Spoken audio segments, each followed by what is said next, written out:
the main character cried and people are like, oh, he's a bitch. Is really that what happening over there? Oh my gosh. I hate anime niggas, bro. I just finished watching season 1 of the Dandadan, which that was great. Only problem with the season 1 of the Dandadan is that it's only 12 episodes. Kind of kills the pace because it's right about to get into a really, really good arc, one of the best early arcs in the series, and they cut it short. The arc that's about to come up would have had a really, really good. If it played through the entire arc that's coming up, it would have been an amazing season 1 finale. The season 1 would have been a 10 out of 10. Season 1 would have been 10 out of 10, but because it cuts the content short and only adapts like the first few intro arcs, I gotta give it like a 9. But Dandadan's really, really good. I hard recommend it. To talk about on this channel. Just maybe wait for season 2 to drop. I've gotten was Sonic Omens. So, to explain my thoughts on the boost, the closest I've gotten was Sonic Omens.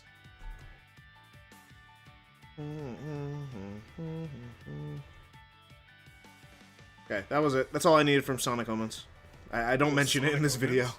So, to explain my thoughts on the boost in general, it's probably my favorite gameplay style for Sonic, but it's so hard to do right. Hell, the 2 boost games that everyone agrees are good have completely different level design philosophies. What I mean by that is Unleashed is more of a style for Sonic. My thoughts on the boost this is where we're going to have to use it's split probably screen. my favorite gameplay style for Dun, dun, dun, dun, dun, dun, dun. Because the main character cried about his mom waking up from a magic coma for 4 years, mind you, and people are upset. Ugh. I'm so glad I don't interact with the goddamn anime community. Like, holy shit, dude. You don't understand. I'm so glad I didn't get locked into becoming an anime tuber. Oh my god, I'd actually want to kid. Ooh. Woo!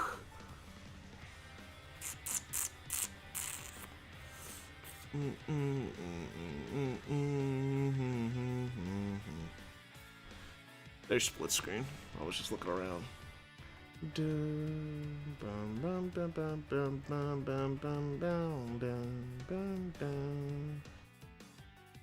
I think this is a basic split screen, but no, but the other one looks so much better. This would leave so much empty space, but explain my thoughts on the boost in general. It's probably my favorite gameplay style for Sonic.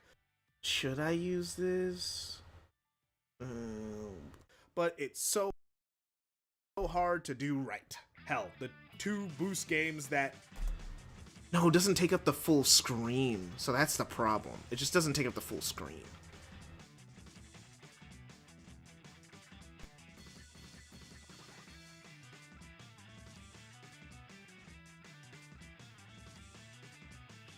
everyone agrees are good have completely different level design philosophies. What I mean by so hard to do right. Hell, the 2 boost games that everyone agrees are good have completely different level design philosophies. What I mean by that is Unleashed is more... Okay. I'll have this playing underneath it. 2 boost games that everyone agrees. But I gotta start playing Unleashed footage underneath it. Because I'm gonna start talking about Unleashed. Let me just grab some random Unleashed footage and it should be fine enough. Dun, dun, bum, bum, bum, bum, dun, bum, bum, bum, bum, bum, bum, bum, bum, bum.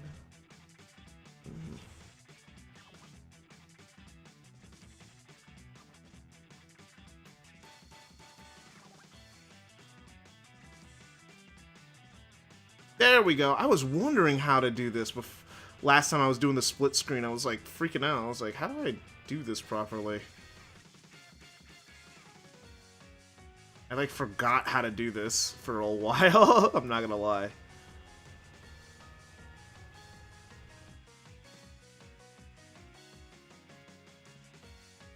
Thing is, I would just do 2 rooftop runs. Hey, I'm Sonic. Welcome to the stream.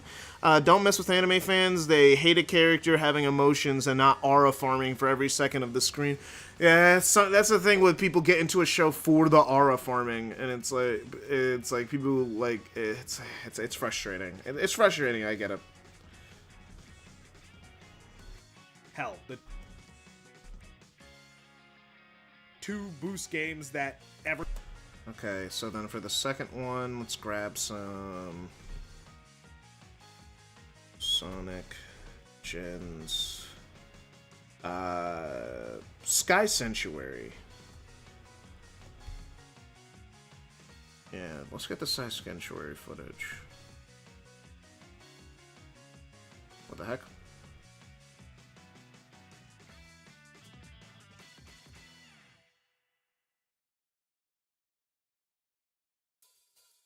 Oh, I think I did it wrong. Sonic Chance PS3, okay. And then Sky Sanctuary. There we go. That's how you do it. Okay. Now I gotta...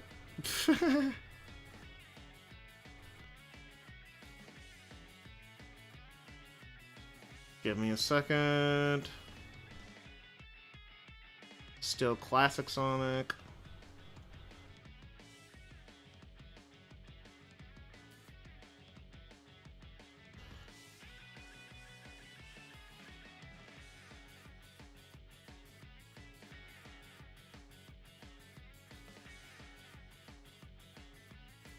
Hell, the 2 boost games that everyone agrees are good have completely different level design philosophies. There we Hell, go. The 2. That's good. Alright. Yeah, I'm happy I remembered how to finagle with the split screen mode. So hard to do right. Hell, the 2 boost games that everyone agrees are good have completely different level design philosophies. What I mean by that is Unleashed.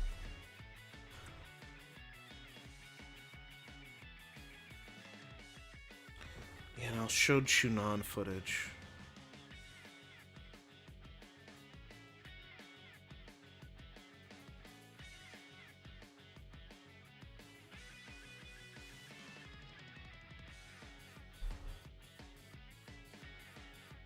Agrees are good have completely different level design philosophies.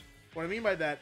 Ooh, okay, so I can make it not seamless because there's no way for me to really do that, but I can make it a little bit closer.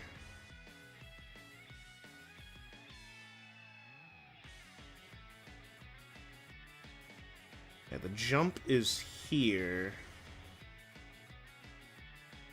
So let's try and get the jump as close to this as possible because that's where the level clip design ends. Philosophies.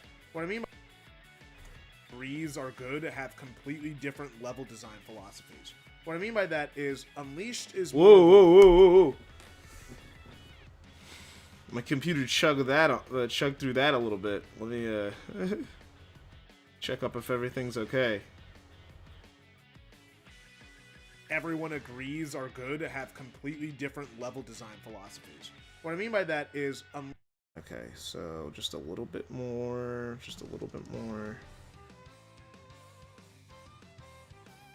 This one's hard to time because I'm starting to clip before it gets there. Everyone agrees are good have completely different level design philosophies. What I mean by that. Okay. When does it end? Completely different level design. Okay. Philosophy. Already in the air. So I have to have this already in the air. I have to have it like right there. So what I'm gonna do is this. I'm gonna cut it to right here. Bring it right here. And then stretch it out from there. Design philosophies. What I mean by that is just a little bit. It's a little bit off. It's a little bit off, and that's pissing me off. Yeah, everyone's been telling me about solo leveling even before it was an anime. People are trying to tell me to read the manual. I think my sister and my cousins have read it. Some of my other friends. I just never got around to it. Okay.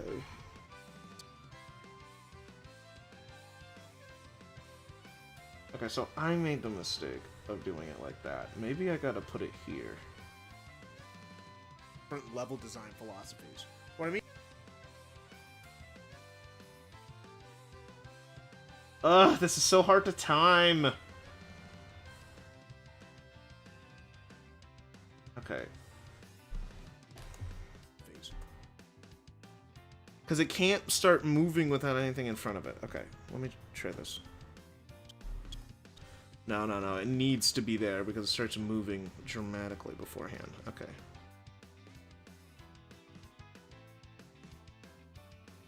Oh no, it's a black screen back there. It needs to be like back here. Okay. So let's figure this out. Okay. It needs to be while you're on the air to get it. So this needs to be further back. And then this needs to be pushed forward. Let's keep sliding it until we get what we want. Philosophies.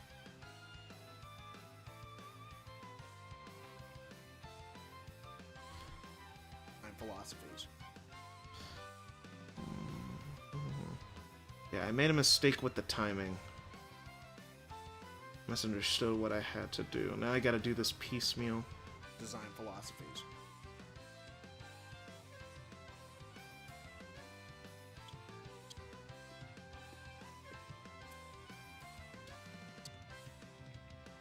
The footage needs to be synced.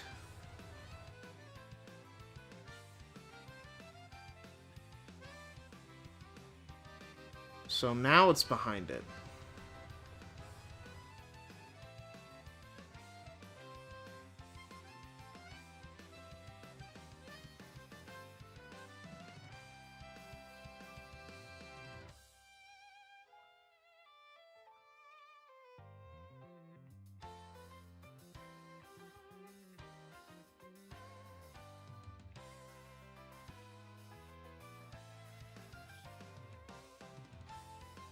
There we go. It's synced up now. Level design philosophies. What I mean by that is Unleashed is more of a rhythm game than a platformer. The levels are very much designed around quick reaction time. It's the whole point. Switching rails, quick stepping sections, quick time events, slides, quick jumps to get on new paths or avoid obstacles. And with the speed you were going at, the game turns into a rhythm game. A perfect example of what I mean is something like to a rhythm game.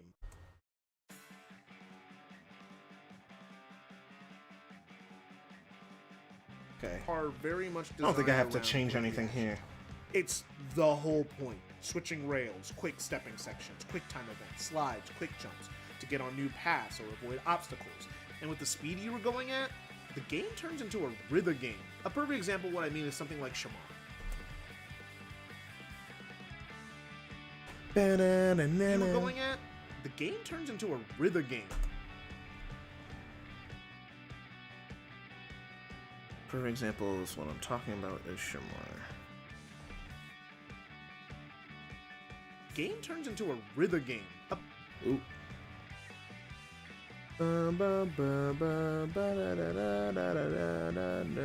Dude, to record for Shamar, I had to get a near perfect run.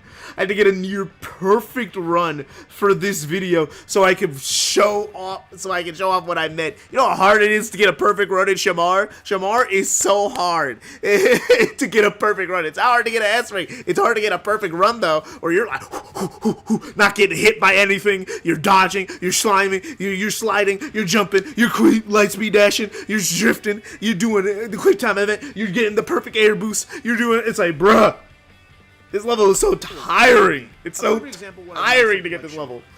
Where everything is coming at you fast, and it's less about knowing where to go and knowing how to execute it perfectly. Hey, it's almost 8 o'clock. Yeah, this is the part I recorded last night. I think I could just keep showing Shamar footage. I feel like I needed to make a quick addendum to the script here. The Unleashed Recomp came out. Yeah. I've been playing it just like everybody else. It'll probably be old news by the time the video comes out. We might have something else new to play or be on its 15th million update. But, so I've been playing it, and I feel that I need to correct myself just a little bit here. So I said that Shamar is a perfect example of what I mean about it's more of a rhythm game, and I think for most of Shamar I am right, but I will say there's like 2 points where it's not that. A thing with Unleash is that it is mostly a rhythm game for most of the time. But It was so hard to get this run. shortcuts that require you to find them through experimentation, and 2 of them are in Shamar. I think there's a few, like 1 or 2 more in Chunon.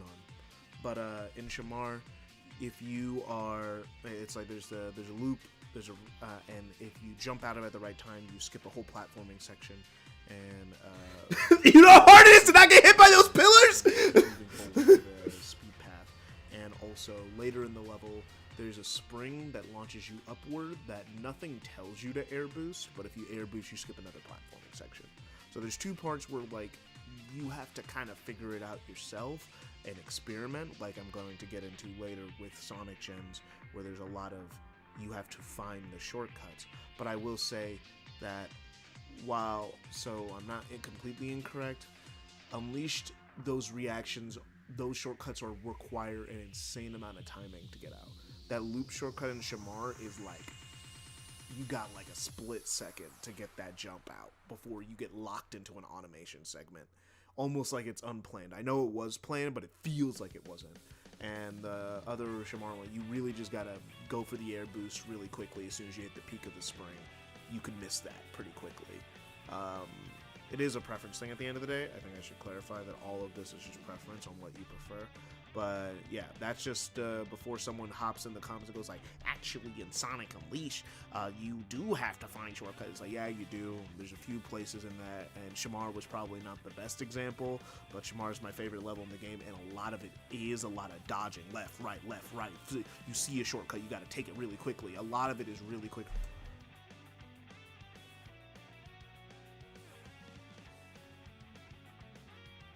Take it really quickly. A lot of it is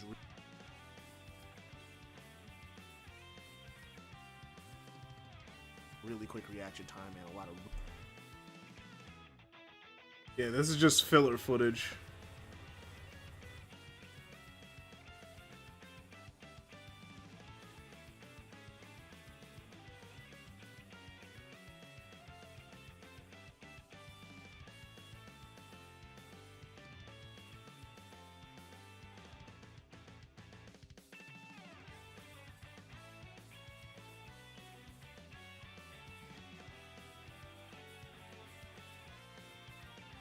I talk so long you can beat Shamar. Take it really quickly. I played Shamar really well. I'm proud of that Shamar run. You gotta get into a flow with that level, and that's probably why it's my favorite level in Unleash. But back to the video that was written in October and recorded in like December or January, and being edited for 3 months. When is this video going to end? Well, my favorite level in Unleash, but back to the video that was written in October and recorded in like December or January, and being edited for 3 months. When is this video going to end? Okay, what's next? Well, Gens is closer to a platformer, especially as the game goes on.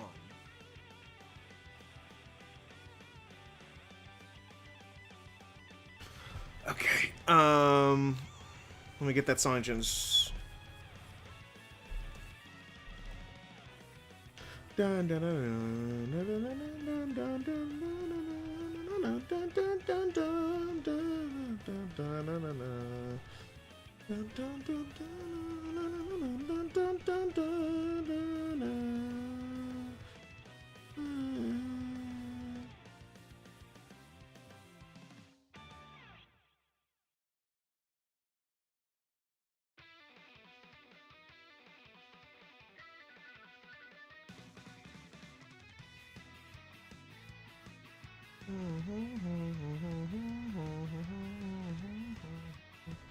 Like, they really just have completely different level design philosophies. Get into a flow with that level, and that's probably why it's my favorite level in Unleash. But back to the video that was written in October and recorded in like December or January and being edited for 3 months. When is this video going to end? Well, Gens is closer to a platformer, especially as the game goes on, but I'll have the whole video to prove. Well, Gens is closer to a platformer, especially as the game goes on, but I'll have the whole video to prove my point there. Funnily enough, the level closest to Unleash's design philosophy isn't Rooftop Run.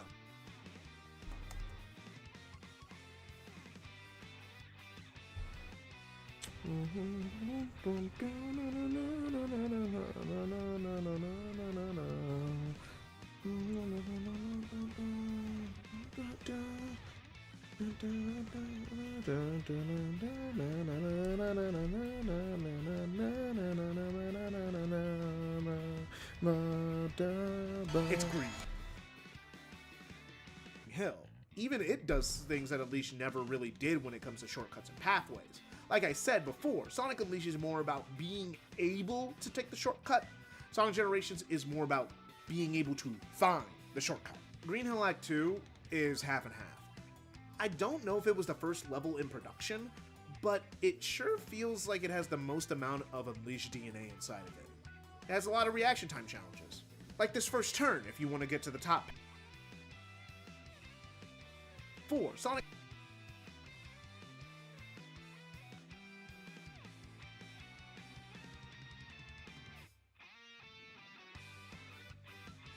the shortcuts and pathways. Like I said before, Sonic Unleashed is more about being copy this first turn if you want to get to the level in production, but it sure feels like it has the most amount of Unleashed DNA inside of it. I thought this call was boys only. Why are you here? Oi, Aren't you supposed to be working on math Why are you homework? I'm listening. Why are It's you here? helping me This call's focus. boys only. You need to get out. No. Anyway. Glad I got. Listening while I work, it helps me focus. Oh, if it does. Alright. I couldn't listen to me while I work. I would find myself too distracting. But, yeah, no. Okay, so I'm happy with it has that. Yeah, okay. Yeah, that was the thing I recorded last night, to add, a little bit more to the Sonic Unleashed part, because I think I misrepresented my own argument a little bit by like not, because someone was gonna be pedantic and remark about it at some point to me. Why don't you just say my opinion, my stance on Unleashed is that Unleashed insists on the status of where it exists. No, because that wasn't the point. I was just talking about how Why it's don't you more just of a say that? rhythm game. And No. It's better to make a take that goes, huh? than to make a take that goes, I disagree with it. Well, it's because I was saying that it was more like a rhythm game, and Generations is more like a platformer. That's just how they're designed. What? That's a good one. You know what made me go, huh? That makes no sense. I like it. Leave it at that. What do you mean that makes you go high? That's why I had to explain it. Listen, it's not a controversial opinion if nobody understands what the fuck you're saying. Yeah, well, yes, but that's not where I'm trying to go here. It's like, but yeah, no, I was trying to say that, and then I was using Shamar as an example, which Shamar is a great example for like 85% of it, but there's like 2 shortcuts that require you to just kind of find them, so I had to like make an addendum explaining myself, going like, yeah, you know, I did that yesterday, I recorded it, which extended the video by a few minutes, so now the video is going to be over 55 minutes. It's getting closer and closer to the hour mark. It's still going to be shorter than the Sonic Omens video. And that's what matters. The Sonic Omens video on the was also easier to make. port? Huh? Are you gonna make a video on the Unleashed PC port? No, I can't do that. I'm already doing this. Like, this is what I'm doing. I just Stop take... working. Chop chop. I can't just drop this video to make a video about Unleashed. No. No, what you do is you make a video, then you get a better idea, stop that video, make the better video. Get a better No, idea, that's what make I've been another doing video, for like and a then you lead year. yourself to a status of burnout, which brings you back. You wait a couple months, and then you go back to the first video, finish that one up, and then never upload again. You're describing what happened to me. You're describing what happened. That's strat. Where I was That's just just, the normal strat. I was taking That's too just the long to normal make burnout it. strat. Yeah, no, yeah. I caused myself to have burnout and didn't release a single piece of content. So I just had to lock in and force myself. I had to force myself to work on one video, one script, because I always have ideas. I have ADHD. I'm always thinking about what to do next for the channel. I'm always thinking that, but I gotta finish the one project. I was supposed to be working on a Sonic CD video, but I was working on that for so long that I kind of just got tired of it. So I just had to force it. And I was like, you know what? I'm tired. Hey, Guiji. I just had to force myself to finish this video. That's why I started streaming me editing. So I have documented. So I have people watching me edit. So they know that I'm editing. So it's like, oh, you know, now I feel like I have a responsibility to finish the video because less people are watching me do it. It's like when your parents have to watch you do your homework, you know? Most amount of Unleashed DNA. It's like I just need to That's force a lot of the action myself. time challenges. Like this first turn, if you want to get to the top path. These quick slot.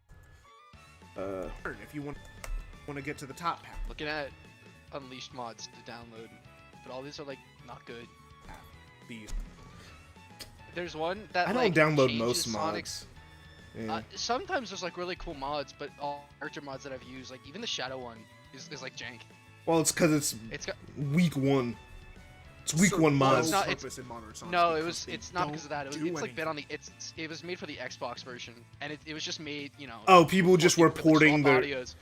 Oh, so people were like switching their mod. They're just porting their mods over from the 360 version. Not even. I just downloaded them Gamers. 360 mods. And they're just, Hello. don't ever say that again. You're a gamer. You're a gamer. Are you? Don't call me that word. You're the you're the other ER. I would rather be called any slur that you can think of than to be called a, and I quote, gamer. Honestly, I hate it too because the stigma. Have the that stigma many of being- people used it as an insult? Well, it's not that people use it as an insult. It's just that people who self-proclaim It's just themselves as ew. gamers. People who self-to-be as gamers are very They ruined it, self-pretentious. Like, oh, you don't like these games. If you don't like these games, you haven't played games before. You're not a gamer. Oh my god.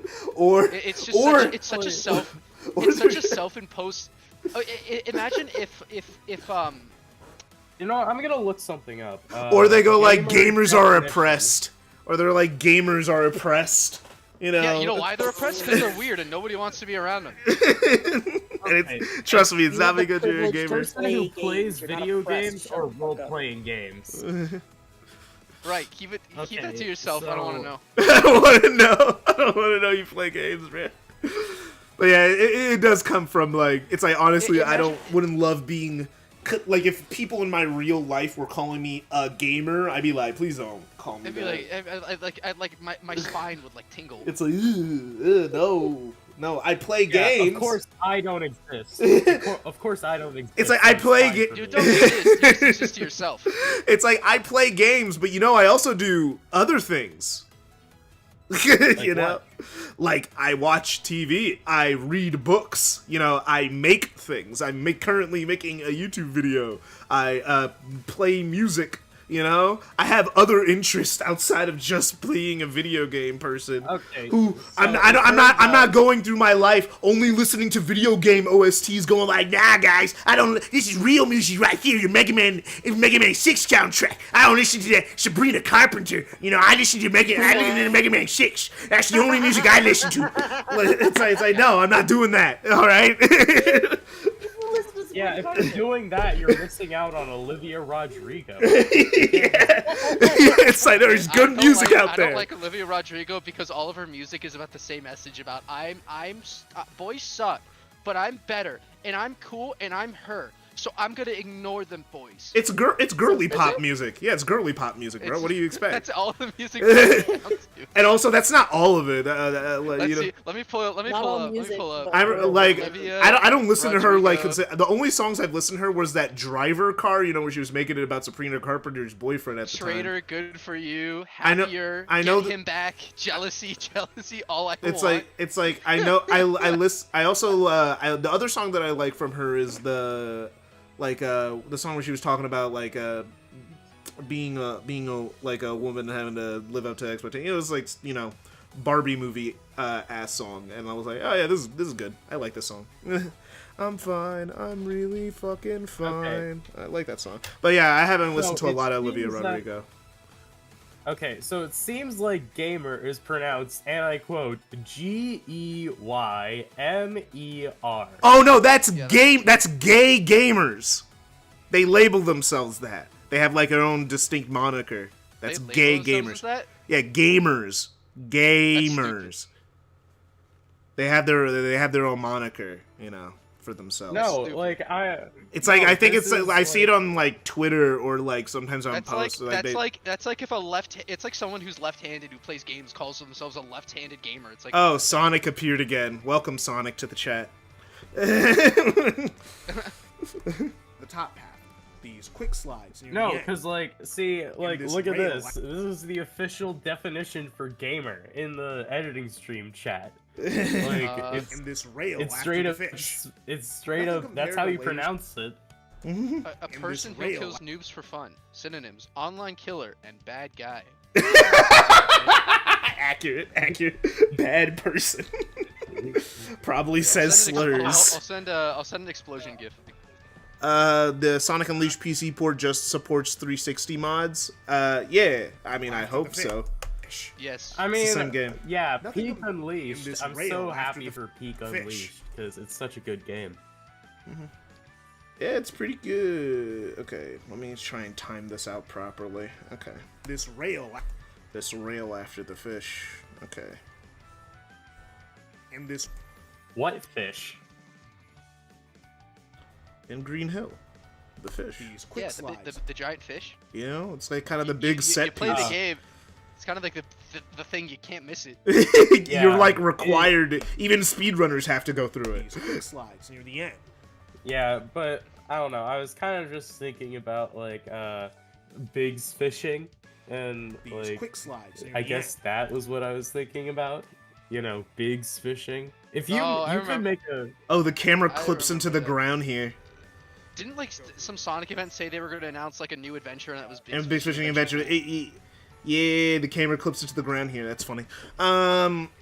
Yeah, no. It was in that dark age where like it was It post was very boom. self-referential. Yeah, it was post boom, pre Forces, where like the social media brand just had to do a bunch of stuff to keep interest in the franchise, which it did a good job of keeping the franchise alive in the public zeitgeist, or would have just disappeared. yeah. It was yeah, Aaron. all the while.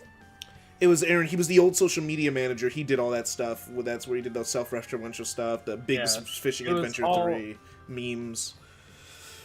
When they Yeah, made it they was made all fun of wild. Mighty Number 9. I remember that. That was really annoying when they did that. I remember that. I remember just being like, "What the fuck?" That's just a mean thing to say. No, all they said was like, "Hey, we've all had our rough launches." It happens to everybody. It's not what they said. They said they were like, "Congratulations to Mighty Number 9's developer team. It's better than nothing," is what they said. I was just like, "What the fuck? You guys like have no right." It's like Sonic of all franchises. with especially how big that franchise is. Like, I just thought that was just mean. I don't know. Sonic Twitter Mighty Number 9. What was the like? It was something. It was Mighty Number 9 was 2016. yeah. Congrats on the launch, Mighty Number 9. It's better than nothing. And it was like them shrugging, like them being smug, and I was like, okay, fuck you guys. Games are hard to make. This is the first time I heard you talk about developers. Usually you I go mean, like, "Oh, they're all games lazy. are- They're all lazy, No, bro." Yeah, I have the right to, as a consumer. Another producer who's made a lot of mediocre shit should not have a right to criticize other people's, especially during that time. They were making bad games. it was 2016. It was still before Forces and This was Mania. before Frontiers, before Yeah, Forces. This that was was just the the same latest game was like time. Fire and Ice. Yeah, Fire and Ice was probably the most recent game at the time, which was decent. You know, it's not a bad game. It's fine. It Yeah. exists. Actually, And, I like- think was that a year later? Or was that Sonic? No, that was 2016. Yeah, 2016. It got delayed out of 2015. Right. It got delayed out of 2015 for polish. Because, you know, they didn't want any more bad press. But it was 8 Yeah. years ago, June 21st, June 21st, 2016 was 2 days before Sonic's 25th anniversary. Yeah, what a way to celebrate. Didn't they do the wasn't the 25th anniversary where they announced Mania and Forces at the event? Oh, hell yeah, the GOAT. Yeah, that's when the event happened. Even though the event was recorded terribly, had a terrible beeping issue, the streaming was terrible. If you were online, apparently it was good in person, but online it was a terrible experience. Oh, But yeah, Aaron Weber, yeah, he was the social media manager. He got promoted to like work inside of Japanese Sonic Team, which is good for not Sonic Team, Sega. He got moved off of Sonic into Sega. He upgraded because he was an asset. But every single time you say Aaron whoever, I'm thinking about Aaron Hansen from the GameGrumps.com. He was also pretty involved though, because his whole thing was like talking shit about Sonic, and then because the thing is, okay, so Aaron Weber, which I'm getting a different comedian. There's 2 Aaron Webers apparently. Yeah, Ruby Eclipse. Yeah, that was his name online. Anyone else miss Aaron Weber? But yeah, he's been gone for a while. But the thing is with the reason why he became close to the Sonic brand is because Aaron Weber thought it was a good idea to try to make friends with people who hate Sonic by like giving them the insight, giving them a tour of Sonic Team instead of going to people who were Sonic tubers. He was going to people like Aaron Hansen to do that stuff. He was essentially sucking up to people who clearly didn't like it and didn't care. It's like, but he was trying to get them to be softer on the franchise. Go like, hey, we've made some bad games, but hey, we can still show love. We could take a joke. The idea was to go like, hey, we can take a joke. That was that whole era of like, yeah, you can laugh, but we're laughing with you. That was the idea. That was the idea. It was a deflection tag. It was it's one of your guy friends who like always shits on their looks and themselves and go like, oh man, I just can't get girls, and like, because if it doesn't, people are less likely to make fun of you if you're making fun of yourself. That's the idea. No, if someone constantly makes fun of the looks, I'm just gonna say, yeah, you're ugly. That's literally what I do. Crazy. I don't suck up to people who constantly like make themselves bitter to everyone else for attention. I think it's stupid and it's lame. So most people on Twitter? Yes. Okay. I don't know. The Game Grumps never really got me. There were some like episodes that were like okay. The problem is that okay. You continue. Sorry, I thought you were gonna pause. The problem after the fish. Sorry, the problem I have with the Game Grumps is that for me, it feels like they're trying to like, objectively criticize video games when they're very clearly shit at them. Yeah, Aaron's bad at games, and then his co-host doesn't help. The thing is, while JonTron may apparently be he's like anti-Jew or something. Like he said some crazy stuff about Jews a few years back. I remember when I was in high school. Yeah, and wasn't Aaron? Sorry, let me finish my bit. But the show was better when JonTron was on because he may not like Jews, but he's funny. He actually and also can play games. Video games. He actually understood. Yeah. Yeah, he could actually play games. I think you guys are misunderstanding. Game Grumps, this whole thing was that they were shitting on games. Most of it was just rage bait. Well, no. They play games badly, and a lot of it was exaggerated. Well, a lot of it was. Like, I mean, even exaggerated. Not early Game Grumps. When the thing just started, it was just another Let's Play channel. That was. Oh yeah. I'm talking about later on. Well, yeah, later on. I wasn't watching then. By then I wasn't when JonTron left, because this is before JonTron got revealed to be JonTron. It's like I watched it. I was mostly watching their Sonic 06 playthrough. Their Sonic 06 playthrough was funny. And then that's when started their Game Grumps' beef with the Sonic community, because in like the first or second part, when they were in Wave Ocean, dying over and over again, because Sonic 06 is a bad game unless you like. Yeah. It's like they were dying over in Wave Ocean, and Aaron said all Sonic games are just like this. It's not this game that's specific. They're all like this. This is what Sonic games are. And he was saying that in complete series, and that started his long-term beef with the Sonic community for the last 15 years. I don't agree with him. I think if he doesn't, I disagree with that. Correct me if I'm wrong, but I'm pretty sure in the first episode he just straight up said that Sonic Unleashed sucked. After the which fish. Take it from Nothing me, someone who just started playing Unleashed. That game is awesome. The game uses I don't care what anybody says. That game is awesome. I love that game. Here's the thing, right? I don't give a shit if someone doesn't like a franchise or a game, because that's like not even like a morally wrong thing to do. Yeah, no. Well, it's such a nothing. It's such a nothing statement. That... Let me explain it like this, right? I don't like mushrooms, right? If I say, "Ugh, all mushrooms taste the same," I think they taste bad. Compared to you go, later okay, stage on I like these mushrooms, stages, whatever. But definitely, I don't still like. fun. I don't really give a shit what Aaron Hansen did, because that really didn't mean anything to me. I didn't like how Sega responded to it. Yeah, Sega. That's what Sega. I really don't care. It's like Sega. Like, well, yeah, Sega started responding to him after a while. You know, like started giving him. So, because like it's like, but yeah, I was just saying that Sonic community started having beef with him before that even happened. Yeah, I thought that was like the beef with him specifically was stupid. The thing is, what's crazy? He was saying that stuff in like 2012. Like he was saying that like when Sonic was like had like 3 good games in a row, and he was talking like it's like it wasn't like after Boom he suddenly like he was talking like that. This is pre-Boom, pre-Lost World. And he was saying, like, still talking, like, he was still talking like that, and that's what made a lot of people mad, because they were like, "That Sonic 06 is not a representation of this entire franchise." And the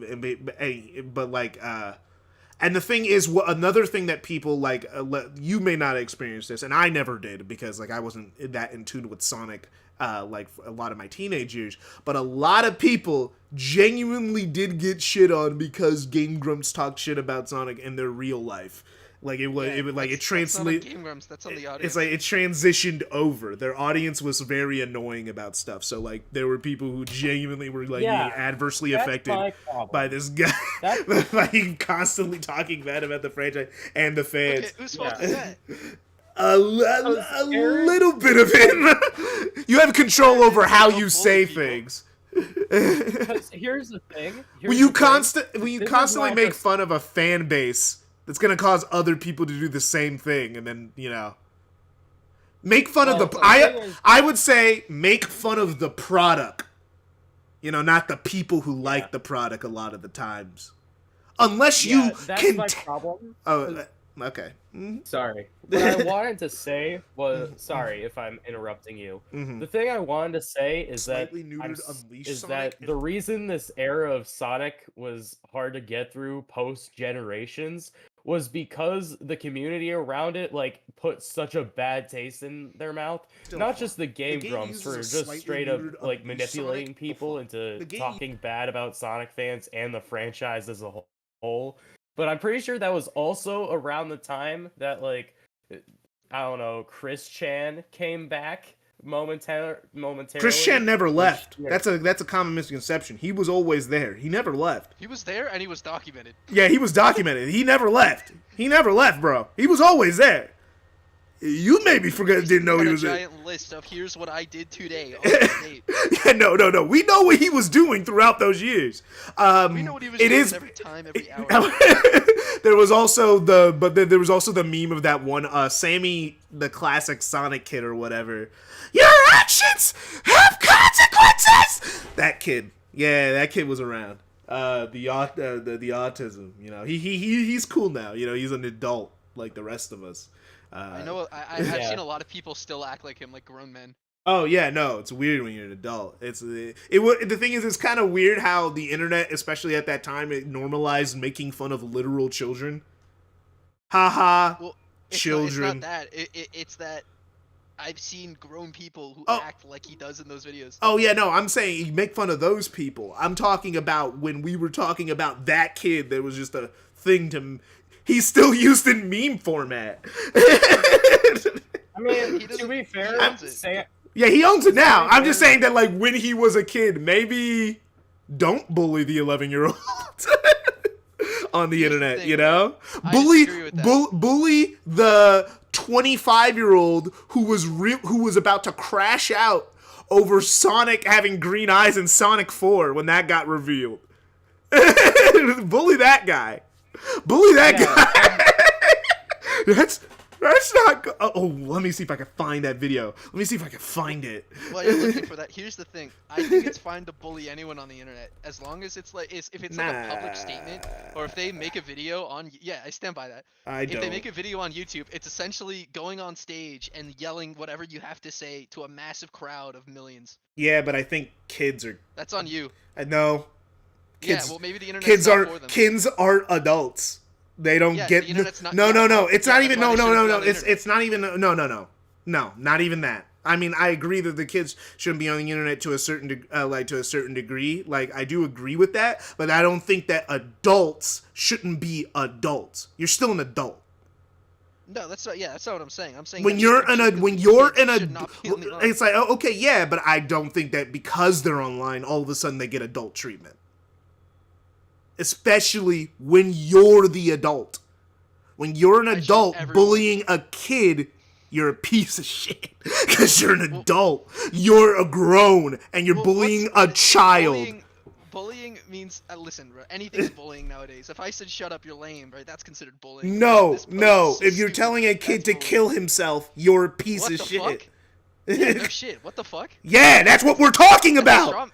That's not a straw man. That's online bullying. That's what bullying is online. Kill yourself. Yeah. It's like, go die. That's bullying. What did you think bullying was? That's not a straw man. That's all online bullying. Making a reaction post and being like, this post sucks, and here's why. That's not. That's yeah. No one considers that online bullying. No one considers. What are you talking about? That's a straw man. Someone who considers that online bullying. I was talking about that guy. Not no one considers that online bullying. When people are telling you to die, I think that that's a little too far when you're an adult telling a child to die. I agree. That's not what I was imagining when we were having this conversation.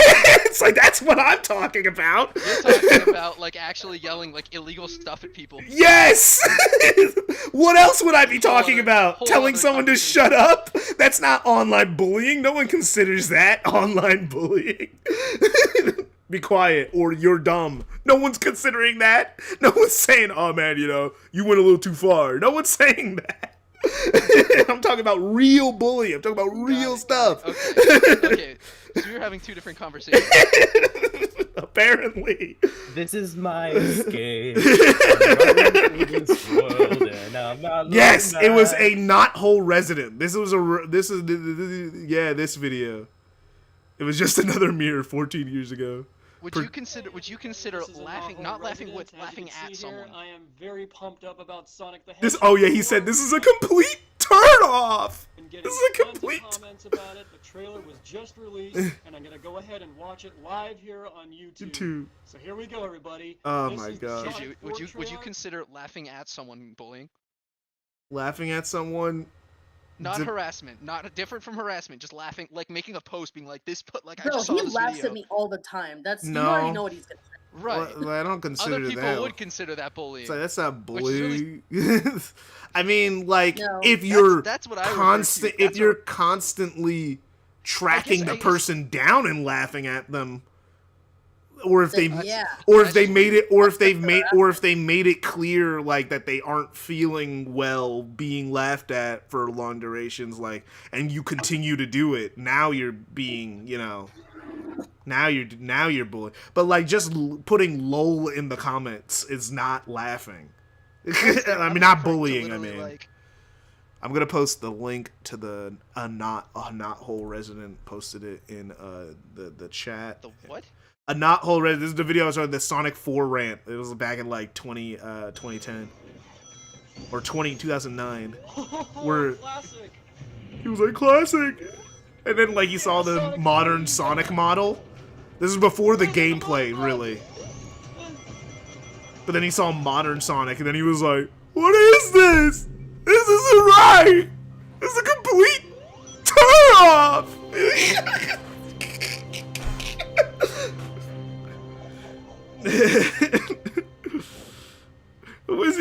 called Dr. Egg? Is he? It's like, and he was like, bruh, it's like, yeah, it's like, is this what he gonna? Is he gonna be called Dr. Eggman? It's like,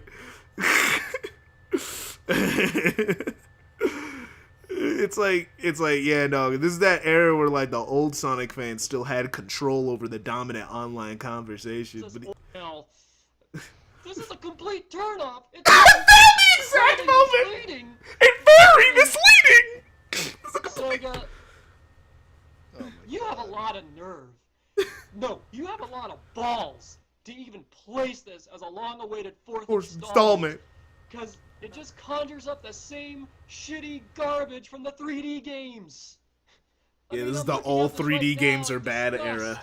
I mean, this is appalling. This is abysmal. This is appalling. This is abysmal. That most people in their late 20s. Late 20s? He says he's in his late 20s.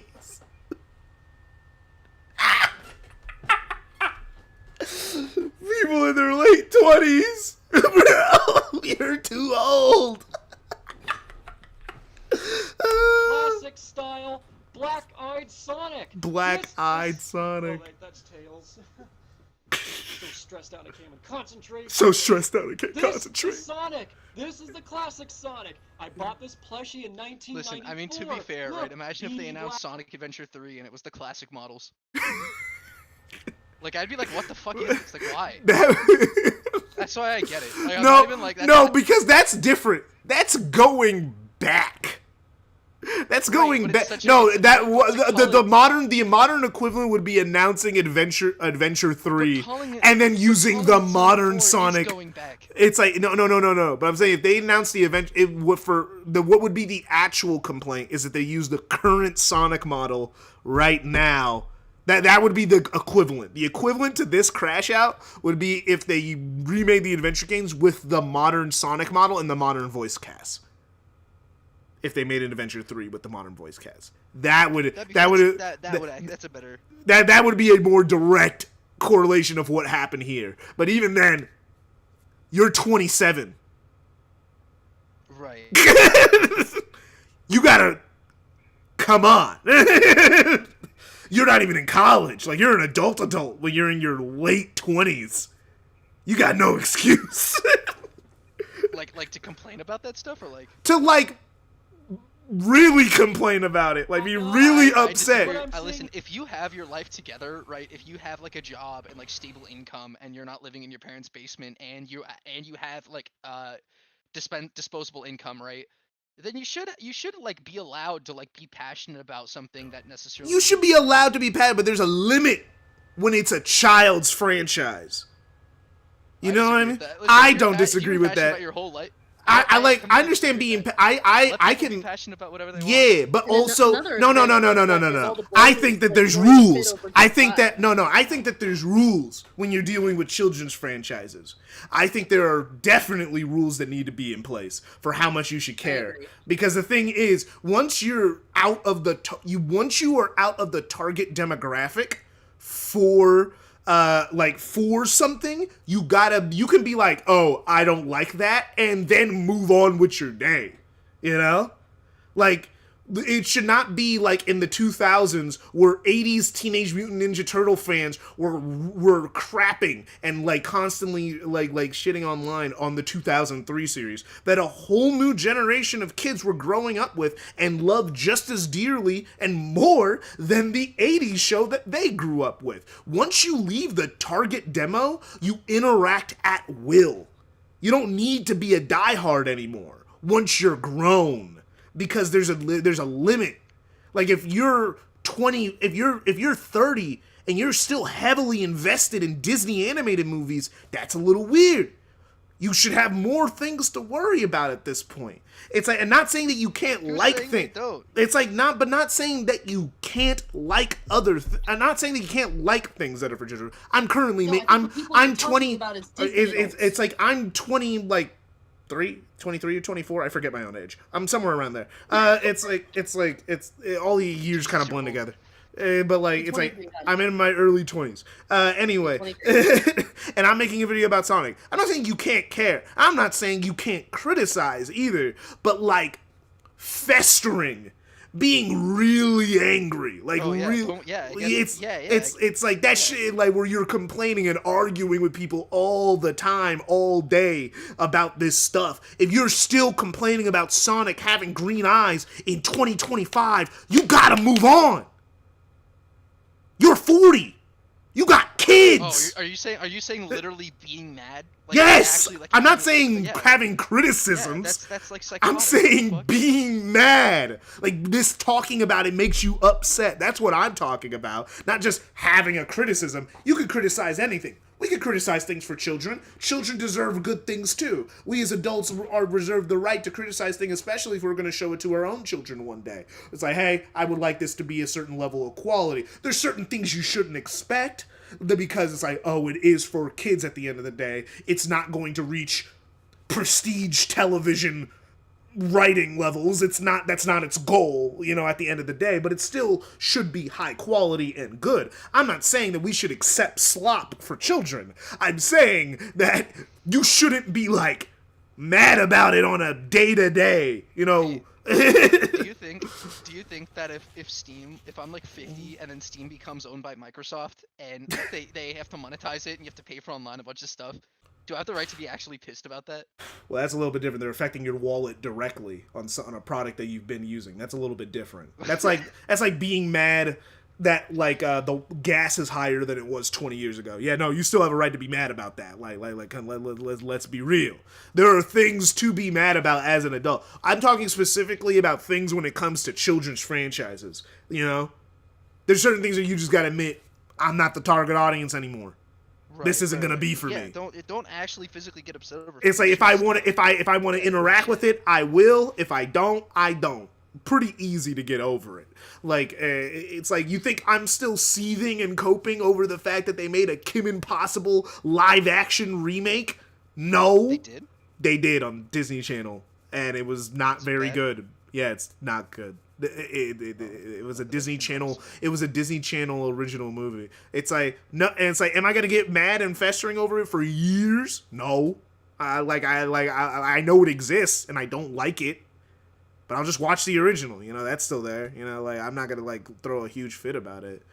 Yeah, it's like grown ass people being mad at Roger still voicing Sonic 15 years later. Yeah, you gotta let it go. It's been 15 years. I can't imagine being angry for 15 years about anything. I'm sorry. I really can't. I can't. You gotta move on after a certain point. Yeah, no, if you're still mad about Roger for 15 years straight, bruh. Get a job. Please, just switch it to Japanese or something. I don't care. Just, you gotta move on. You gotta move on. It happened. It's been this way. He's the longest running Sonic voice. He's been Sonic longer than Jason and Ryan combined.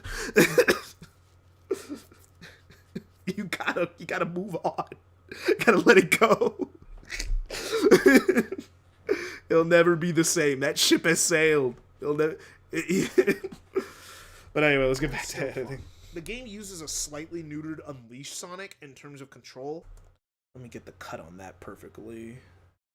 But yeah, that's what I'm talking about when I'm talking about still caring after all this time. You can go I don't like this, but shouldn't be mad. That's as far as it should go. You shouldn't be mad about. Yeah, you shouldn't be mad about anything that doesn't impact you physically. it's like you should be like, dang. It's like yeah, no. It's like that. I don't really like that, and then you just move on. You just don't interact with it. You don't have to play every Sonic game that comes out, man. He uses a slightly neutered Unleashed Sonic in terms of control. He can't jump off every wall. He can't light speed dash whenever.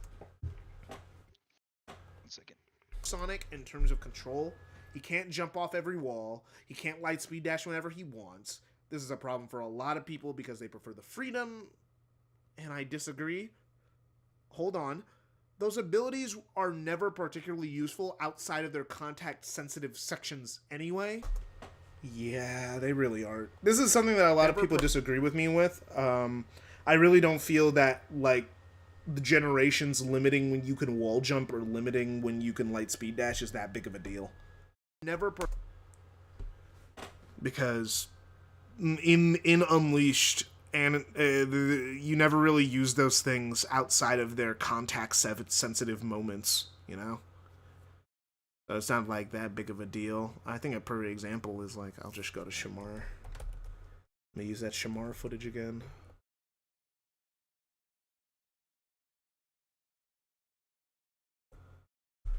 Yeah, SU recomp Shamar.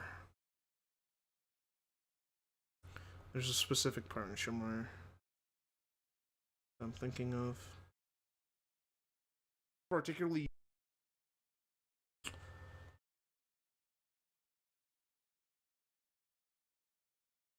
Yeah, there's like a 2D section. It's like you just never really use those things anyway outside of when you use it, like, for that specific thing. So, like, what's the point of it, actually? So, there's, like, no downside to getting rid of it a little bit.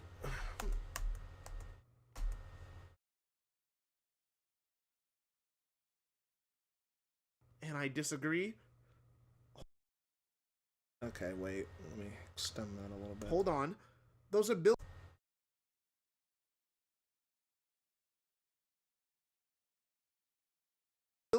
are never particularly useful outside of their context-sensitive sections anyway, so limiting them doesn't change the... Those abilities are never particularly useful outside of their context-sensitive sections anyway. Okay.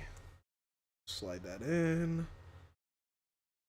Let me grab this again. I think this one would be the one. Right, this one would be the one. Copy. Paste.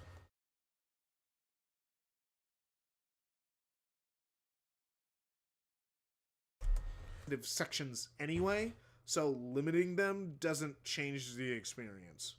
At least for me. And while they remove some mechanics,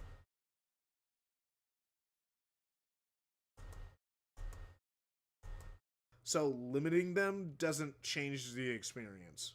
At least change the experience. I do not like that they're making a live-action Lilo and Stitch movie. Yes, do I care that much? Fuck no, because I have the original DVD. Something with, like, How to Train Your Dragon. Yeah, it's like, well, I just go like, oh, I don't like that. I'm just not going to watch it. You know? I'm just not going to spend my money to watch Lilo and Stitch in theaters or watch How to Train Your Dragon live action. I'm not going to, like, throw a huge fit about it because, like, they already made it. Maybe some kid will like it, but I'm good. I don't need to watch it. I still haven't watched the Lion King live action. I never watched it. Why? Because and that movie came out when I was like 17, and even back then I had the restraint to go like, you know what, I'm good. I just don't gotta watch it. I just don't have to interact with this piece of media longer than I have to. You know. At least for me. And while they removed some mechanics, they also added some, like being the only 3D Sonic game with an interactive trick system. Okay, so I know where I gotta grab that from. I could grab that from any part, actually. I went through the level again.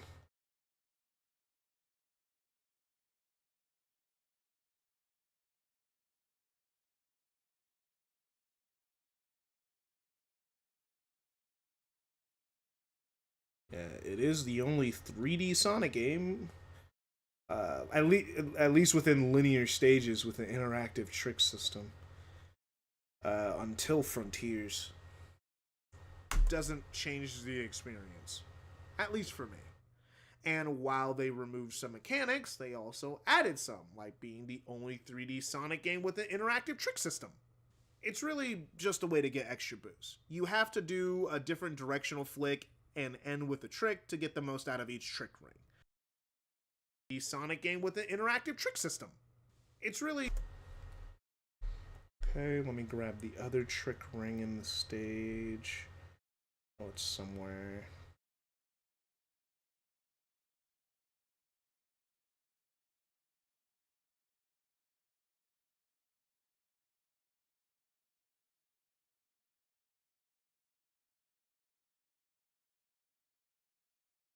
Oh yeah, I like purposely took the bottom path there.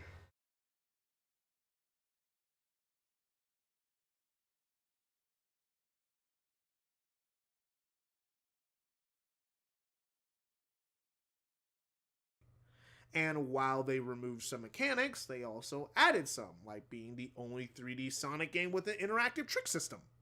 It's really just a way to get extra boost. You have to do a different directional flick and end with a trick to get the most out of each trick ring. If you do the same trick over and over and over again, you'll get less boost, so it encourages variety. Trick system. It's really just a way to get extra boost. You have to do a different directional flick and end with a trick to get the most out of each trick ring.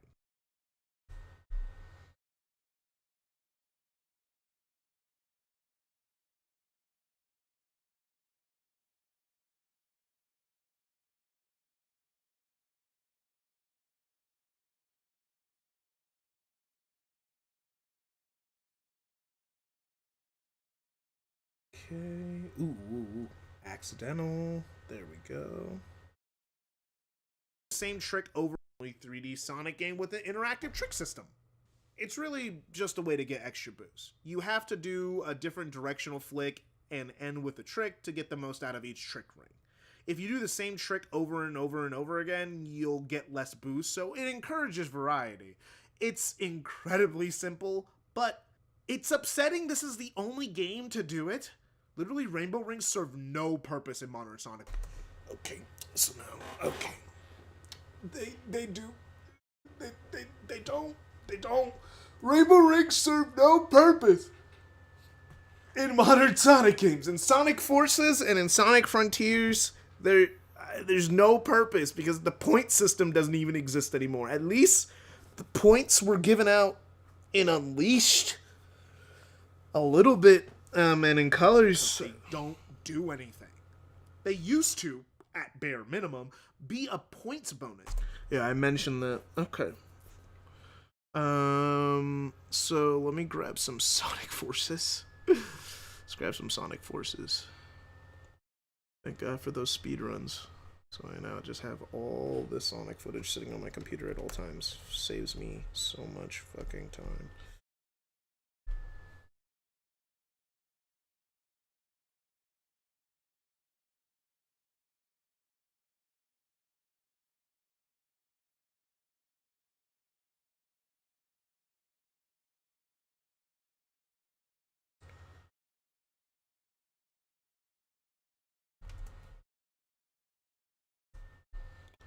Sonic Forces, speedrun.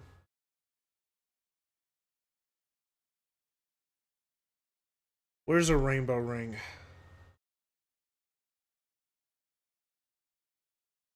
there a Rainbow Ring in the first level? I don't remember. Sonic Forces level design is kind of a blur.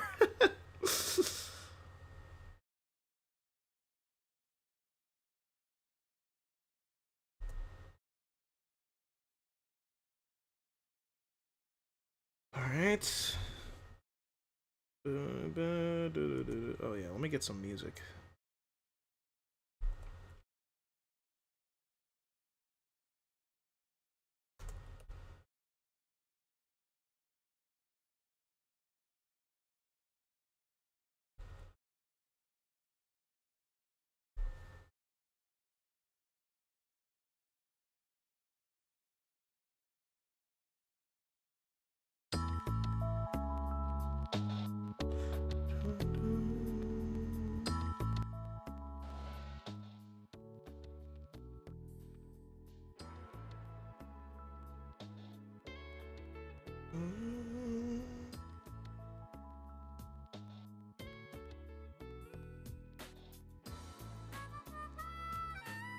No Rainbow Ring. Rainbow Rings exist in this game. I'm like 90% sure about that. Like Rainbow Rings, like the thing to dash through?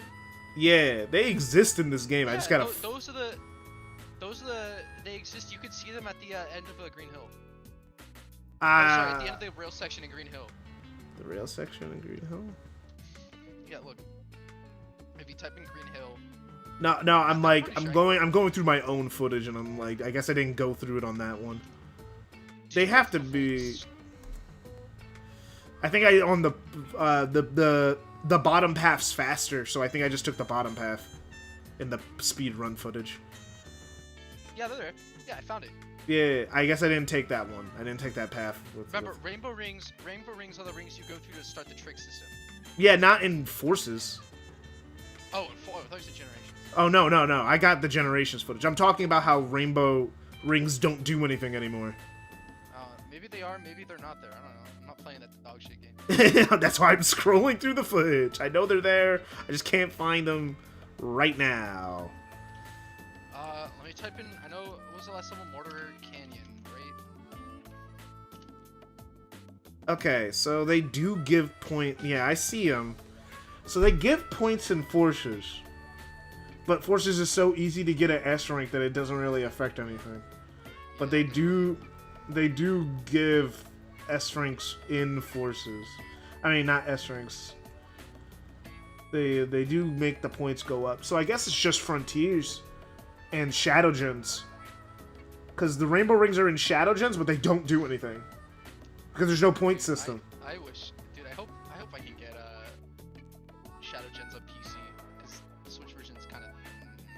Yeah, the Switch version runs at 30.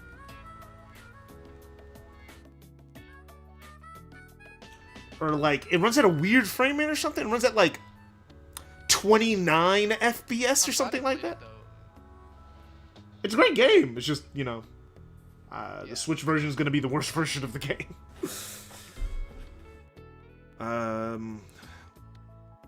They optimized it to get it to run, though. Okay, so I can't use Forces footage. I have to use Shadow Gens footage. I didn't think they did anything in Forces, but they do. They do. So, luckily I just said Modern Sonic, which doesn't mean anything.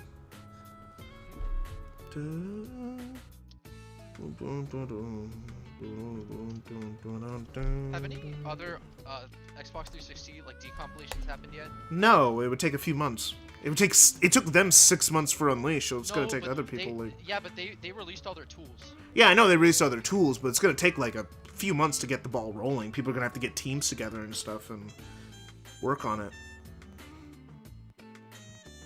Because I highly doubt it's so easy where one person could just do it all themselves in like a week. Right. Okay, Rainbow Rings exist in Shadow Gens, I just don't remember exactly where. Making decompilations of games like the future of emulation, because you can't really like take them down. They're like, they gotta be like more legal than emulating, right? They are more legal. They are more legal than emulating, I think. The question is because I don't think it's ever been taken to court. Unless it's in the terms of service that you're only allowed to play the game on the console that it was made for, it might be still legal. It's a legal gray area because it's never been like finalized legally, you know? Just like emulation is actually still... Even emulation is still vaguely questionable because it never got finalized completely legally. It kinda did. Emulation is like a loophole.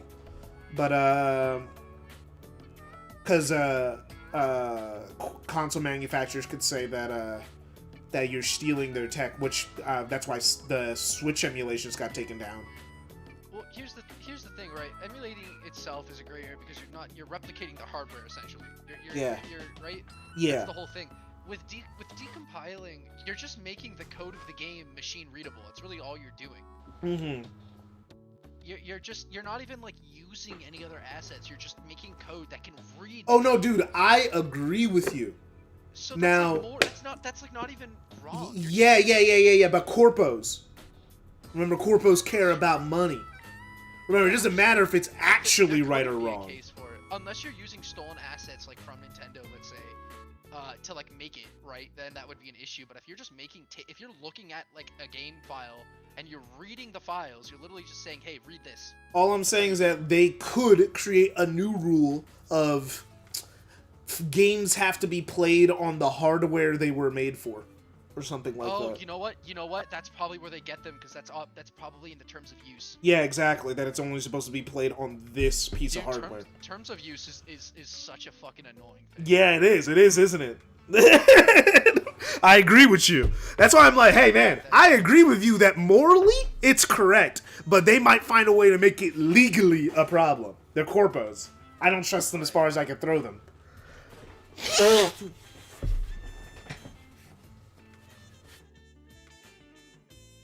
It's just how it is. I just don't. So it's like, I mean, hopefully nothing bad comes of this, but they could figure out a way. You know, they can make it illegal even if it isn't.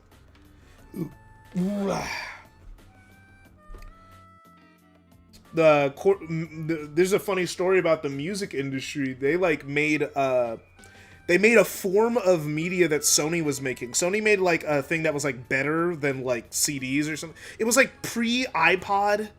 Like it was pre-iPod. And they were like, they made iPod post-Walkman. Yeah, post-Walkman. It was like there was a middle piece of technology that would have been like portable music or something. And the music industry felt that it was too easy to pirate on it, and it would cause an issue. So they banded together and lobbied to the US government to make the Sony device illegal. They banned a device that was not a criminal device at all because they just didn't want to lose control over the CD or video cassette market.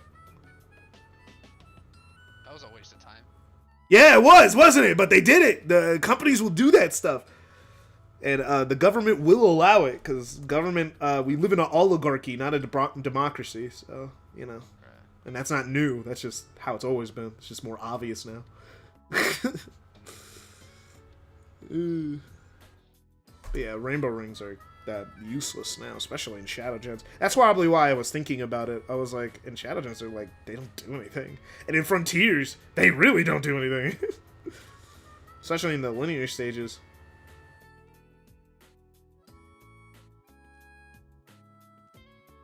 Because I'm not talking about open zone, I'm talking about linear levels here. I should clarify that, but I'll leave like a text on screen later. But it's upsetting this is the only game to do it. Literally, Rainbow Rings serve no purpose in Modern Sonic because they don't do anything. They used to.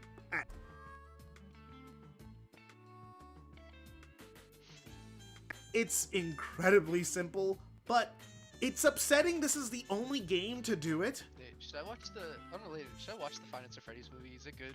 I haven't watched it. I heard my girlfriend watched it. My girlfriend watched it. She said it was. I watched what? You say you watched the Five Nights at Freddy's movie in theaters? What did you think about it? This is the only game to do it. It's good. Okay, Literally, Rainbow Rings serves no purpose. It's just, the fan base is much younger now, and for some reason I expected there to be more gore, but I don't know why I expected that when the fan base is so much younger. I was kind of being dramatic about that initially, but at bare minimum, you know, be a points bonus. But now, I know, but yeah, it was good. Literally, Rainbow Rings serves no purpose. I think it was really cool that they paid more attention to the plot of the Five Nights at Freddy's comic Silver Eyes than the games themselves. The comic nerds loved that. I have the novel for that, but I never read it. Sorry, what was that? I said I have the novel for that book. Oh, sick. But I never read it. I should read that. Never read it? It's on my desk. Yeah, I never read it. I bought it, and I never read it. I just kept pushing it back. I bought it in like middle school. And I thought I was gonna read it. And then you just never actually read it. Yeah, I got that. Just never read it. I got books on my shelf I need to get to. Is just reading. I did that twice. The first time I did it was with this. There was this movie called The Fifth Wave, which I thought the trailer looked cool.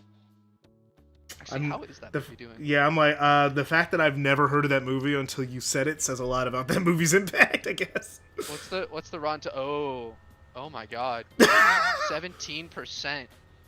Dang, no one liked that movie. Oh, I like that. I thought the trailer looked interesting.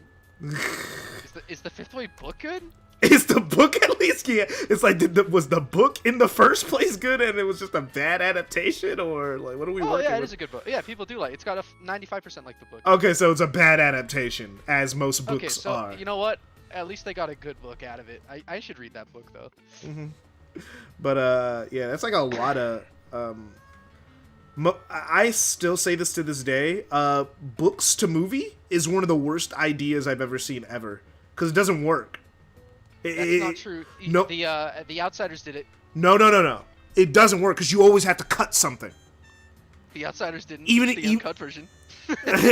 What's The Outsiders? I've never heard of this. You haven't heard of The Outsiders? That's like the book. The book. Hold on a goddamn minute. You've never seen that? That's like the book to read. Oh, it's from 20. It's also the movie that made Ralph Macchio famous before he did Karate Kid. This must not be what you're talking about because this is a TV show from HBO. No. No. The Outsiders is like a movie from the. It had a movie in the 80s that was really good. Yep. To Kill a Mockingbird also had a good movie. Yeah, but again, the thing is, I'm not saying that you can't make a good movie out of a book. What I'm saying is that it's a flawed idea because you have to shove 200 to 300 pages of content into less than 2 hours, or if you're pushing it, 2 hours and 30 minutes. 83, The Outsiders. Is this the one that ends with that one guy who gets stabbed in a McDonald's? McDonald's. No, it ends with the it ends with the start. That's all I'll say. Ends with a what? It ends with the start. That's all I'll say. Oh yeah, that's true. But a lot of movies do that. That's like a ends. It's called end media res. It's a thing. It's a mechanic. It's a storytelling mechanic. All right, before anyone gets into that, best content with the consequences of their violent lives, while the Greasers try to seek redemption and others meet tragic ends. Okay. Well, the thing is, a lot of movies, a lot more movies than you probably think about it, are based off of books, and sometimes they take a large amount of liberties. But the thing is, if you talk to anyone who like reads the original story, a lot of times it is the book was made in 67. What about Lord of the Rings? Lord of the Rings? Yeah, they still cut a lot of stuff. Yeah, because most of it was walking. But even the book nerds thought it was great. Yeah, people. Well, yeah, because they cut out the annoying stuff where it was just walking. It's like with Lord of the Rings, it depends on who you talk to. Some people are not a fan of the adaptation because it misses some things that they thought were cool in the book. Again, not saying that you can't make a movie into a book. I mean, a book into a movie. I'm just saying that book to TV show works dramatically better than taking a book to a movie. Because you have more time to cover more ground. You can talk about, you don't have to skip things, combine events, and do all that other stuff. You can cover everything that the book covered and not have to skip things. Because books are just long. And that's just what they are. Their story runtime isn't limited by a cap. Movies have to be a certain length. That has gotten looser with time post Avengers Endgame being 3 hours long and people actually watch through it, so companies are more willing to let movies be really long. But up until very recently, movies had to be a certain length because real, though? No, let me finish. Let me finish talking. I wasn't done. I know. I was saying, then why did you interject? I wasn't done. What I'm trying to say is okay. It's like, so movies are like allowed to be a lot longer now than they were, but even then, it's like that's still pretty rare. But the reason why movies had to be a certain length, preferably 2 hours and 30 minutes or less, is because you got to get the maximum amount of shows. Because the thing is, when you're in a theater, you're competing with other movies, so you need the maximum amount of shows to get the maximum amount of ticket sales. So that's why movies have a restricted length. A movie can't just be 4 hours. It has to be a certain length, while a TV show can be as long as whatever the budget is. It could be 10 hours if you have 10 one-hour episodes, or even longer if you get multiple seasons, and then you could adapt the book in full, and that's why books to TV shows are dramatically better than books to movies. I'm not saying you can't make a good movie out of a book. I'm just saying that you're always going to have to cut something. Something gets cut. Something gets lost in translation. Because they're just two different mediums with two different restrictions. Also, books don't have to worry about budget, so. You have the most insane stuff happen in a book, and it just can't go anywhere else. Because everyone was like, that will cost you hundreds of thousands of dollars to do. You can't do that. Anyway, let me get back to this. Anyway, what were you trying to say, honey? Rainbow Rings serve no purpose.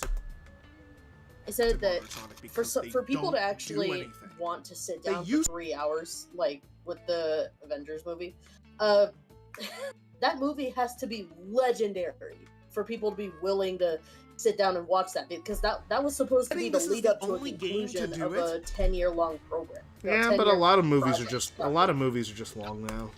A lot of movies are just. Yeah. If you look at a lot of movies, tend to be a lot lot than they used to be. No purpose in modern Sonic. Yeah, but I credit the turnout of Infinity War to bare minimum and Endgame to the fact that but now Infinity War was the beginning of the end, and Endgame was. And I guess well, yeah, we know that. That's like no duh. That's like it's just that like I was just saying that on the finale, of course, people would sit for 3 hours. Yeah, but like it proved that audiences can do it, so that's why. Yeah, and also Endgame made money still, so that's why people are like, okay, studios have loosened up on movie length. They don't have to be cut for time as much anymore. They can be as and also because of streaming, they can be as long as they need to be, because streaming people can just pause and go do something else and come back. But like there was the memes about The Irishman being really really long when that came out, because it was like 3 hours. Rings serve no purpose. Is it about Irishmen? Yes, because they don't do anything. They used to, at bare minimum, be a points bonus, but now they're just to have visual and auditory variety. No purpose in modern Sonic because they don't do anything. They used to at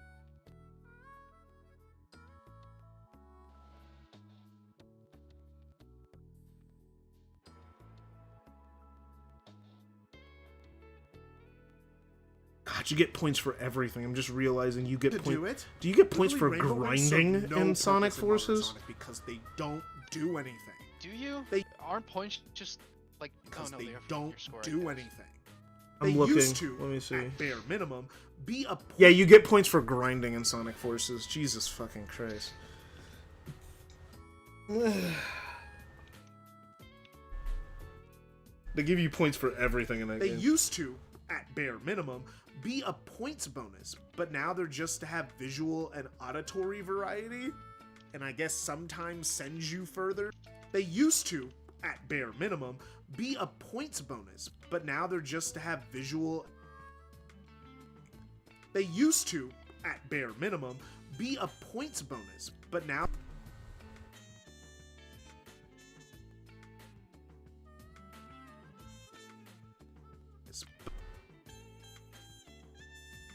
Every day, I swear to God, little by little, Windows slowly is convincing me to just uninstall Windows and just switch to Linux.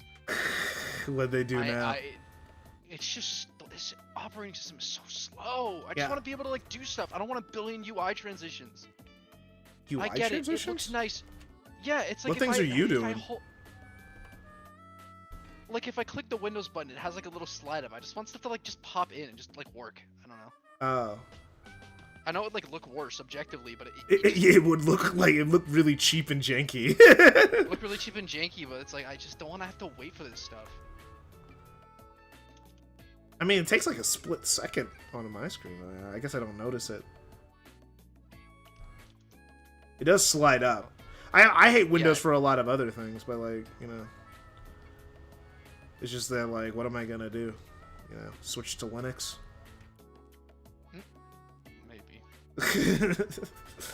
Just maybe.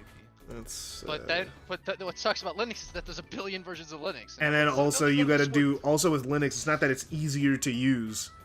It's not like Linux is easy to use. You gotta do way more stuff to get basic things running on Linux. That's the problem with Linux, is that you gotta do more work. But also, you get the freedom of not being on Microsoft, but you gotta do dramatically more work. Yeah, and also games run worse. Significantly on Linux. Unless they're optimized directly for Linux. Yeah. Not even. They're always gonna run better. Or they always just run better. I mean, well, the games have been running better on Linux because of the Steam Deck, because the Steam Deck runs on Linux. Yeah, that one wasn't even.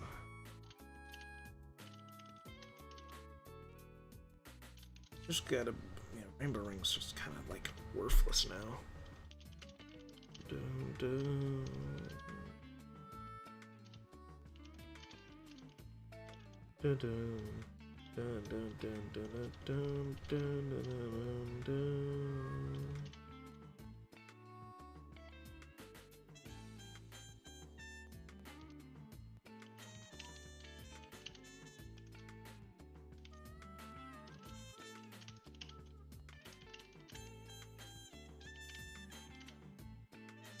Somehow I made that. Alright. Any rainbow rings? Any rainbow rings?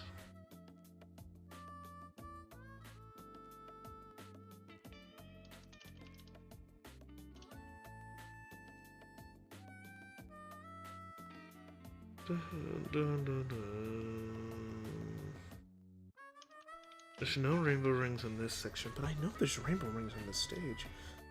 I just can't remember where they are. There's one. There we go.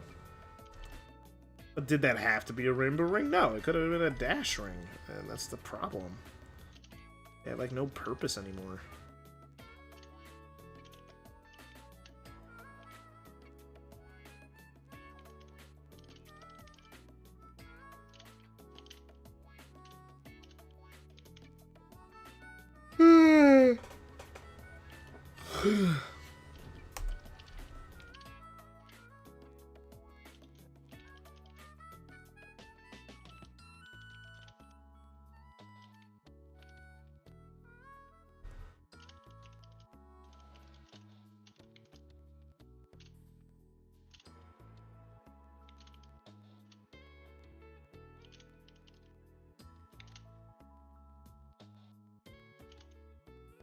End with a trick to get the most out of each trick ring.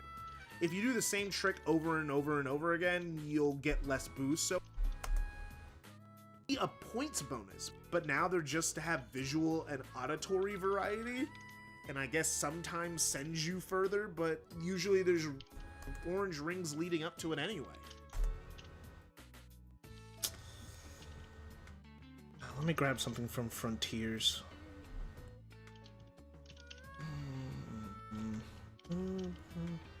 I think I have Frontiers already here.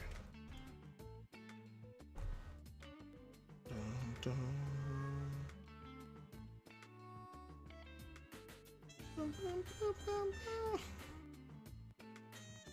I spent most of this playthrough trying to avoid the levels as much as possible.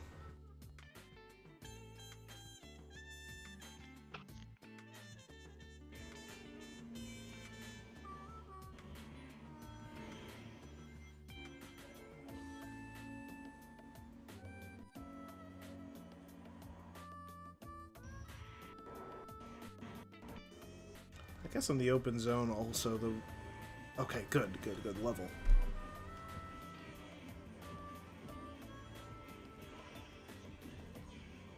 Rolling through time, rolling through time. I'm gonna go and study. I got an exam tomorrow. Oh yeah, dude, fuck, do that. What the fuck are you doing here? I don't know. Fascinating.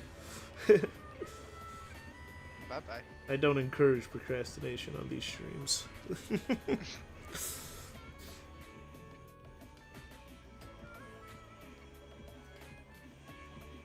Damn, bro. Do they even have rainbow rings in Frontiers? He didn't even put up a fight.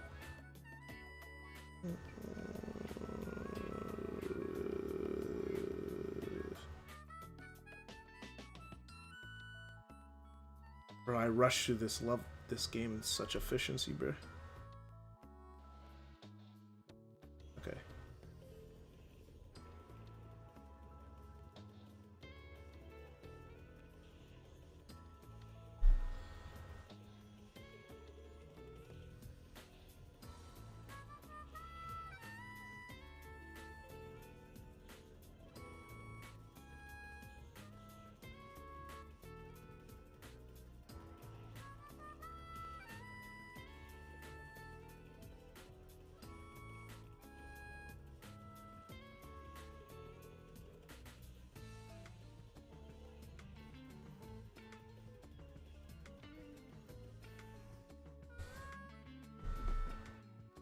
damn nothing.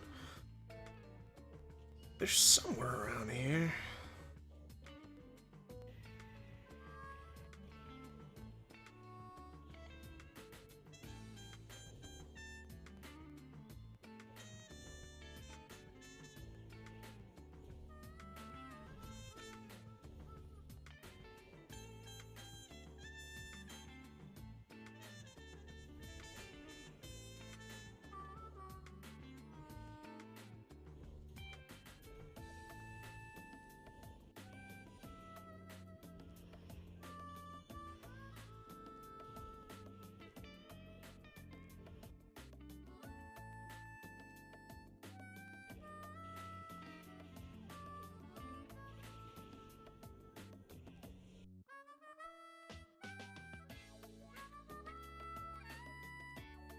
That's good enough. That's good enough.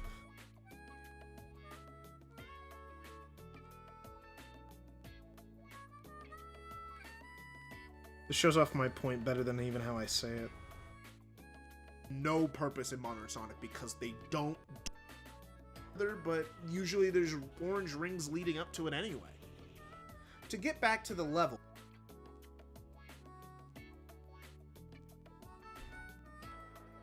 but usually there's orange rings leading up to it anyway. Yeah, what's the point? To get back to the level.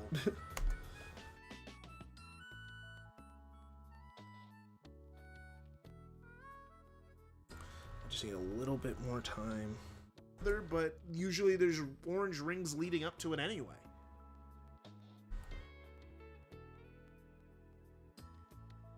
Okay.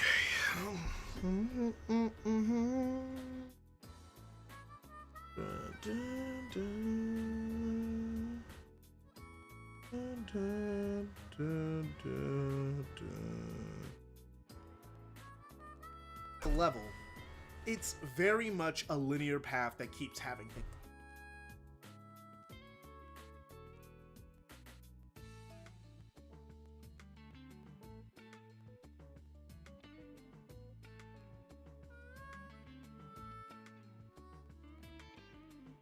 Guess sometimes sends you. It's very much a linear path that keeps having things happen. Tons of leading up to it anyway. To get back to the level, it's very much a linear path that keeps having things happen. Tons of fun spectacle like running outside a waterfall just to the level. It's very much a linear path that keeps having things happen. Tons of fun spectacle like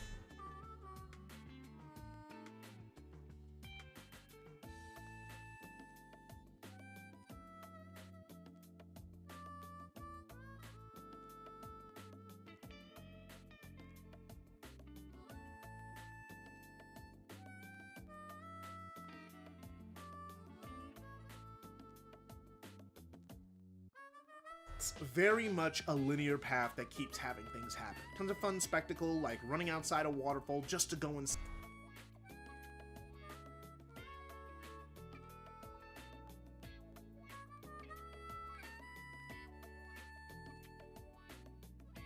things happen. Tons of fun spectacle like running outside a waterfall just to go and running outside a waterfall just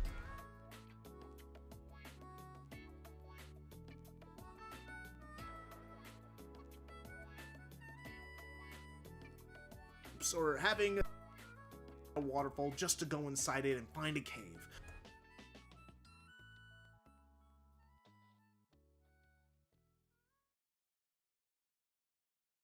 Just to go inside it and find a cave. Having these giant ass loops or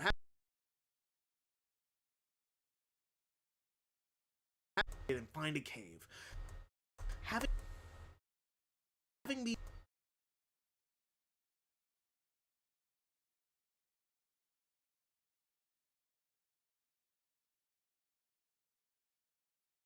Having these to go inside it and find a cave. Loops.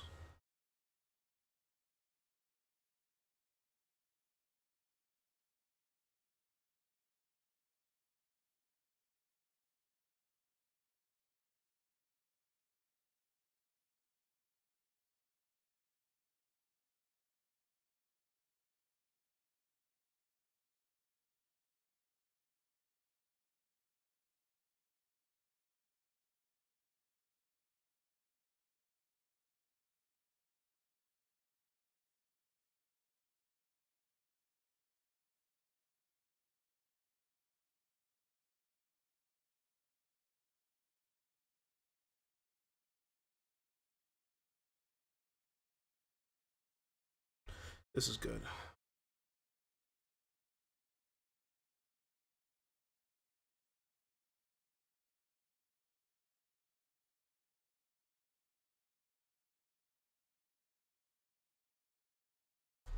Outside a waterfall just to go inside it and find a cave. Having these giant ass loops, or having a giant chop, giant ass loops, or having these giant ass loops.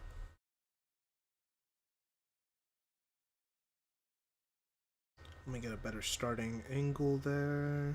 Having these giant ass loops, or have. All right.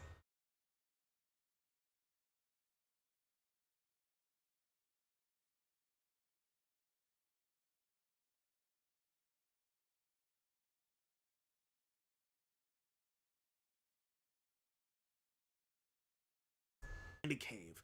Having these giant ass loops, or having a giant chopper chasing you. This stuff adds a lot of flavor and really shows the difference between modern and classic Sonic right out the gate. The modern levels always feel like if the creators looked at the original level and asked, how can we make these levels as exciting as possible? This stuff adds a lot of flavor and really shows the difference between modern and classic Sonic right out the gate. The modern levels always feel like if the creators looked at the original level and asked,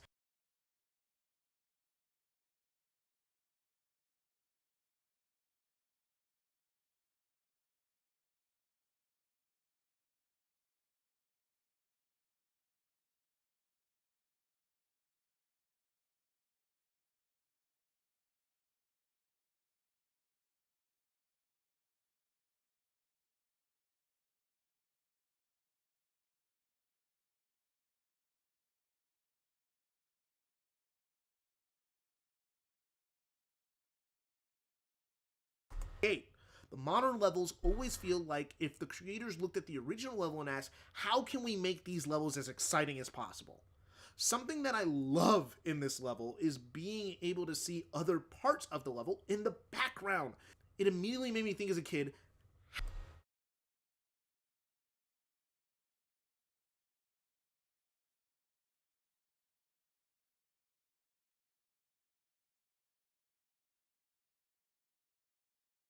Alright. If the creators looked at the original level and asked, how can we make these levels as exciting as possible? Something that I love in this level is being able to see other parts of the level in the background. It immediately made me think as a kid, how do I get there? The game is encouraging you to explore even though it's the most linear level in the game. And when you get back there, how can we make these levels as exciting as possible? Something that I love in this level is being able to see other parts of the level in the background. It immediately made me think as a kid, how do I get there?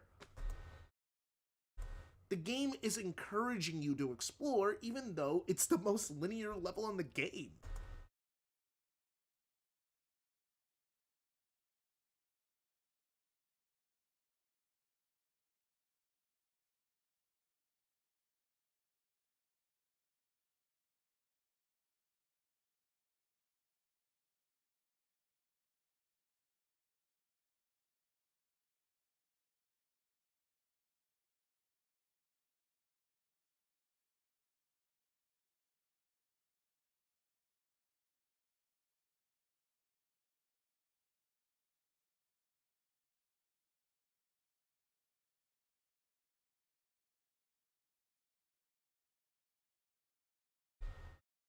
How do I get there?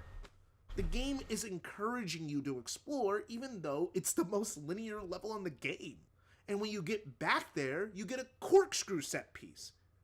And it's faster than the main path. Or here, at the end you take this giant loop, but than the main path.